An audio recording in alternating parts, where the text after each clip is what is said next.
And now at 8, the line fire in San Bernardino County exploding in size, forcing evacuations from multiple communities. Good evening, everyone. I'm Leslie Marie. And I'm Gio Insignares. Welcome to KCAL News at 8, streaming live on CBS News Los Angeles. Tonight, the line fire has tripled in size in just 24 hours to more than 7,000 acres. Evacuation orders are in place in Highland and Running Springs for people living east of Highway 330 and south of Highway 18, and the area east of Orchard Road to Clover Hill from Highland Avenue north to the foothills. Fire crews are working against some intense heat, the extreme fire behavior tearing through dry hillsides, even creating its own weather. And crews haven't been able to get a grip on the flames either, with containment still at 0%. Hundreds of homes are under evacuation orders, and officials want residents to be ready for more. The most important thing is to make sure that you've got any medications that you need. Have, maybe a few days worth of clothes packed up in your car ready to go. And we always hear how important it is to grab your important paperwork. Make sure you take some water with you just to be safe, just in case you can't get to anything like that quickly. Make sure that you're prepared. And due to the massive amount of smoke in that area right now, officials recommend staying inside when possible, running your AC or an air purifier, and avoid indoor pollution from candles, fireplaces, and grills. And KCAL News reporter Laurie Perez live in Running Springs right now with the latest. Laurie. Yeah, we wanted to come up to Running Springs to check out the situation here, and there are a couple of things that I want to show you right off the bat. First of all, right behind me, you can see this puddle.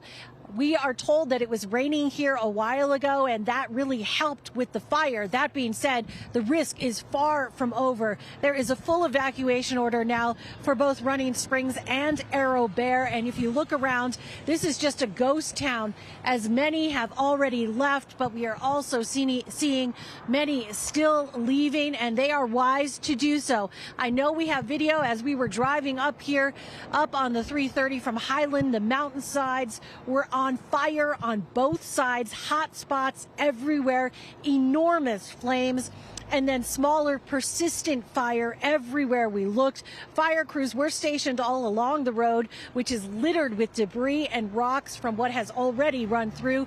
Now, this has been a roaring fire. The noise is so loud, I've been describing it as sounding like a waterfall. That, along with the thunder, all of it has been really aggressive and alarming. As you said, as we're watching more fire crews going down the road here, thousands of people are under orders to evacuate. Others are making that decision on their own.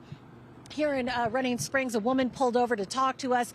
She was leaving Green Lake voluntarily. We caught up with her. She was in her pickup truck with her pets. She said she is leaving for only the second time because of fire in the 26 years that she has been up there, but she's not taking any chances, judging from what she's been seeing on the news and hearing on the radio and watching on TV, all these alerts and other evacuations. She wants to make sure that she is as safe as can be, which is very a wise move to make, and good advice for anyone who is still up here. Of course, there are evacuation orders. You do need to leave. We have been seeing police deputies, and fire crews going around, shining flashlights into these buildings, making sure that no one's here.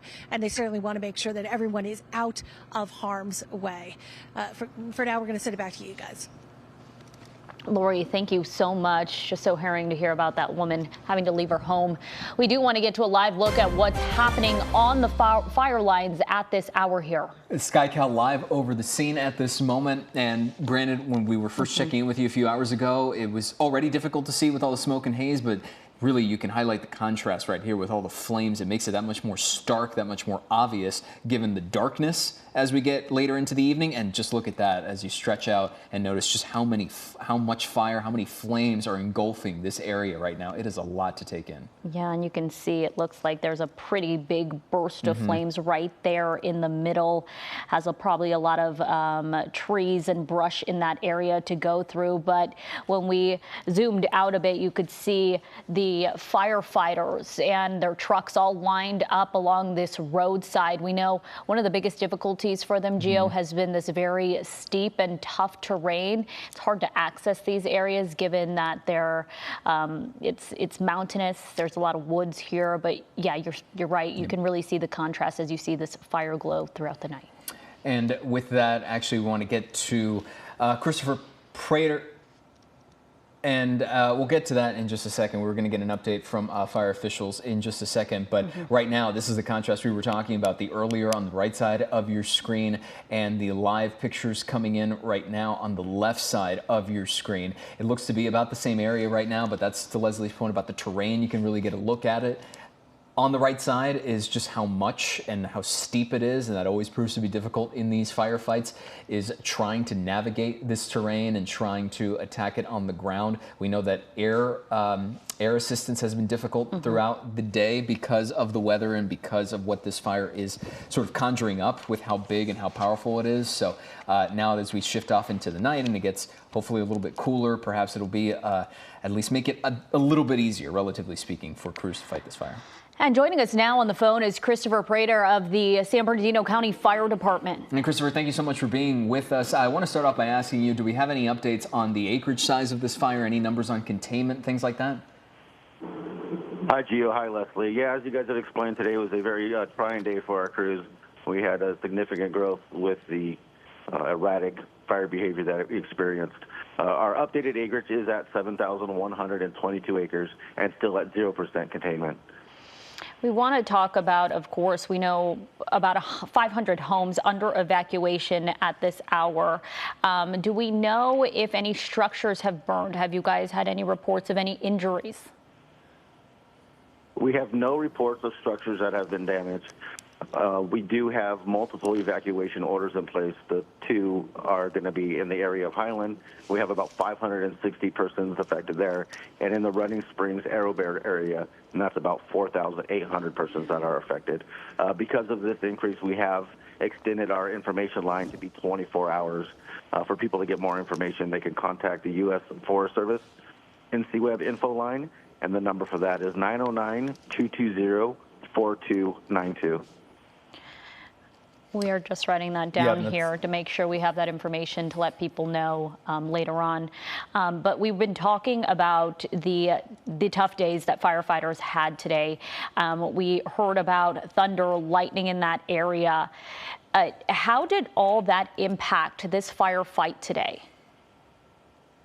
So you are correct. Today was a very trying day for firefighters. We had a lot of erratic fire behavior due to the thunderstorms that came in. With those thunderstorms, we got erratic winds and some downdrafts. What these do is they push the fire in all different directions, and they're unpredictable. We also had lightning that you spoke of. This poses a couple of different dangers. One is it's an obvious danger to personnel that are out there fighting fires that are on the line. Additionally to that, they can start additional fires.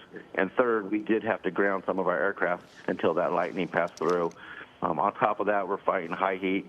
These firefighters are working in 100+ degree temperatures.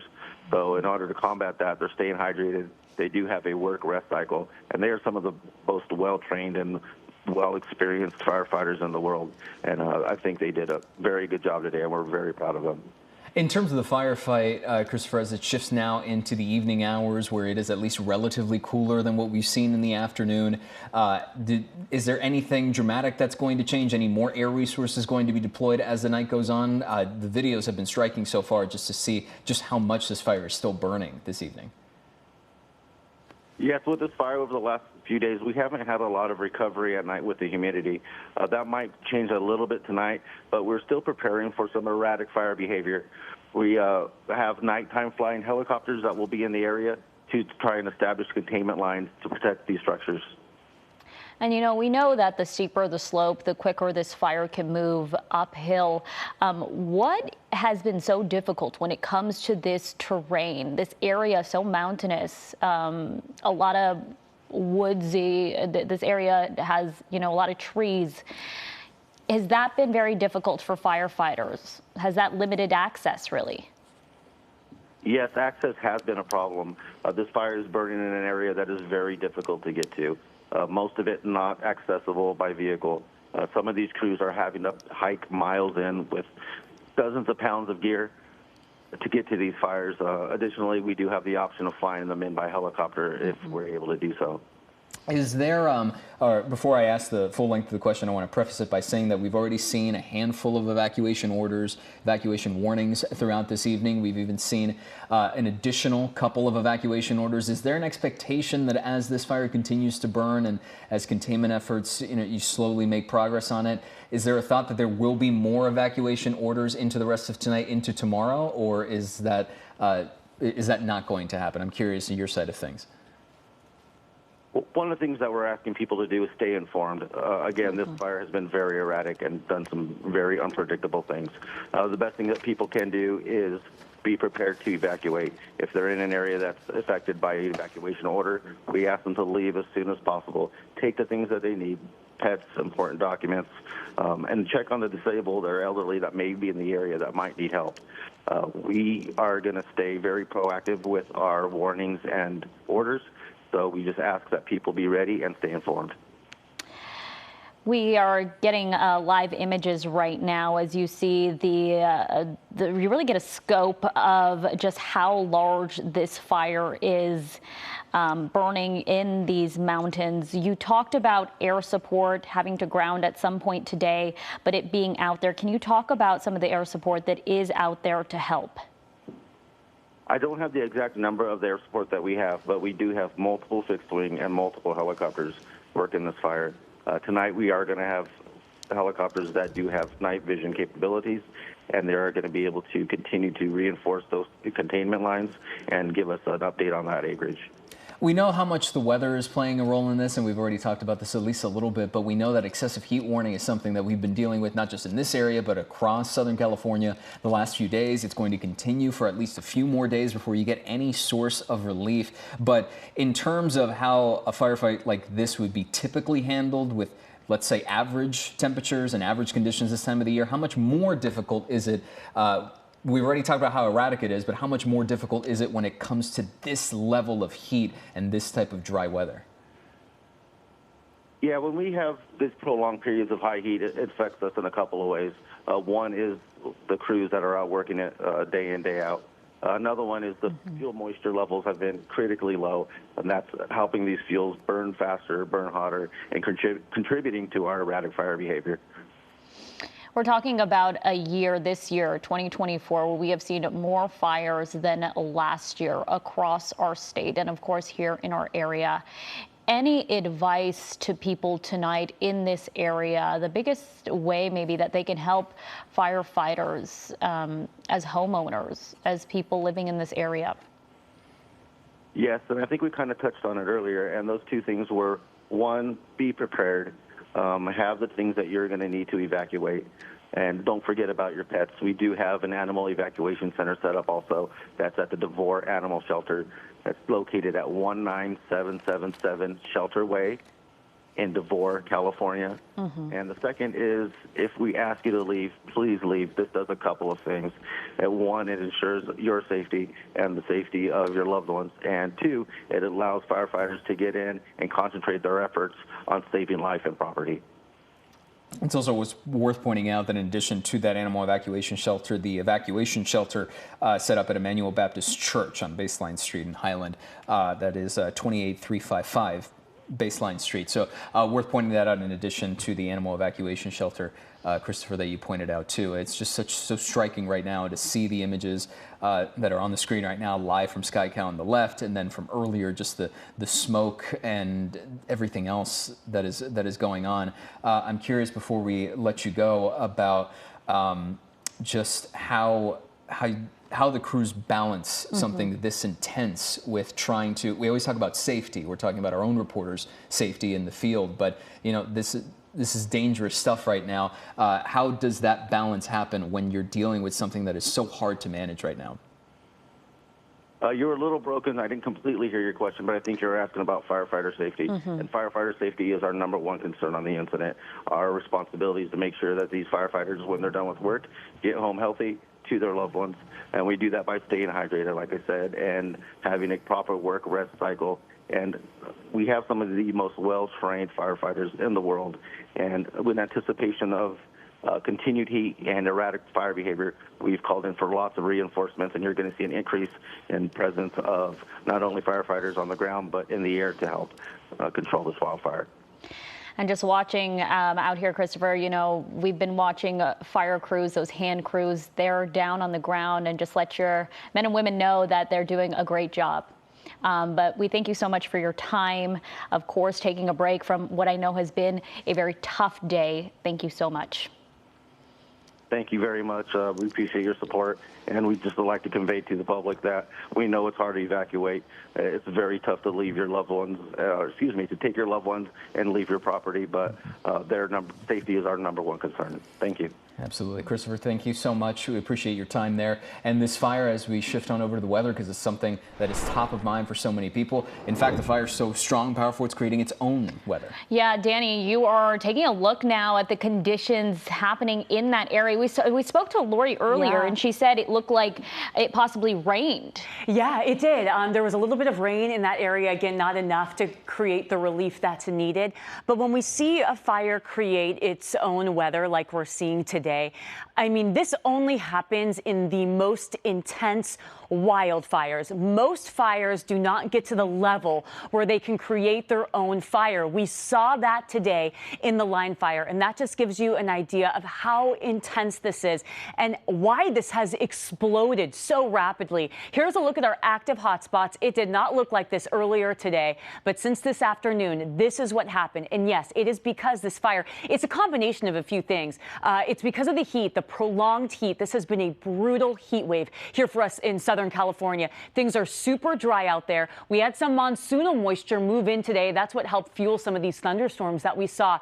But what we're noticing with this fire, it is getting so hot and it is so intense that we have this hot air that actually rises up in the air, and it creates clouds that we see during thunderstorms. And it behaves like that. It can create lightning. It can create rain. It can create fire tornadoes, and it can also create those gusty outflow winds that we see with tornadoes. And that's what we saw today. First of all, what you're seeing on your map, this is a look over the last 5 hours, what we saw in the Highland area. We recorded, as of 6:30, 3,700 lightning strikes. So you are seeing that on your map. And we heard just minutes ago that lightning strikes, they're dangerous, not just for the firefighters out there that are working, but it could also ignite new fires. On top of that, we saw those gusty outflow winds, and that's what helps these fires spread so rapidly. Let's check in on the conditions in Highland. Thankfully, it's not as hot, but boy, it's still warm out there. We're in the mid-90s in Highland. But here's the good news. Okay, relative humidity doesn't look great right now, but it does look like early tomorrow morning we're going to get a little relief in that area, and then it dries out again. But look at this smoke that we're seeing out there. I mean, it's starting to make its way into parts of the Inland Empire, San Bernardino, into Riverside, and you can see over the next 24 hours, this smoke is actually going to track towards the San Gabriel Valley, the San Fernando Valley, into Los Angeles before around noon. That's why we are going to be looking at bad air quality and also air quality alerts in place because of this wildfire smoke. We will continue to track this for you. On top of that, more thunderstorms tomorrow morning could bring more rain to that area. We're going to have a closer look at that in the next half hour. All right, Danny, thank you so much. Well, with that, let's get back to KCAL News reporter Laurie Perez live in Running Springs. Laurie, how are things looking from your perspective right now? You know, just going off what Danny was just talking about, I have covered a lot of fires, and I have to tell you, this has been just wild here, going from being down closer to Highland, where it was extremely hot earlier today, and then coming up here to Running Springs now, where we can see evidence of the rain that, as she said, that this intense fire created. Firefighters did say that this rain kind of helped a bit, not nearly enough, but a little bit with the fire because it was able to help to kind of provide a tiny little bit of relief. But of course, the risk is far from over. Here live, you can see all of the equipment, firefighters, fire crews, continuing to patrol this area. Otherwise, though, Running Springs is a ghost town. It is one of the areas that is under an evacuation order. We are seeing just a handful of civilian cars still getting out of here. Both Running Springs and Arrow Bear now under a full evacuations. We are seeing lots of fire personnel, firefighters heading up towards the Arrow Bear area. We also think that that's, the area they have been telling us that they think that the fire will continue to try and target throughout the evening, so they're going to be up there and really keeping an eye on it. We do want to tell you that we did run into a woman who was voluntarily evacuating. She's from Green Lake, and she said this is only the second time in 26 years that she has evacuated, but she wanted to do so after hearing and seeing how intense this fire was.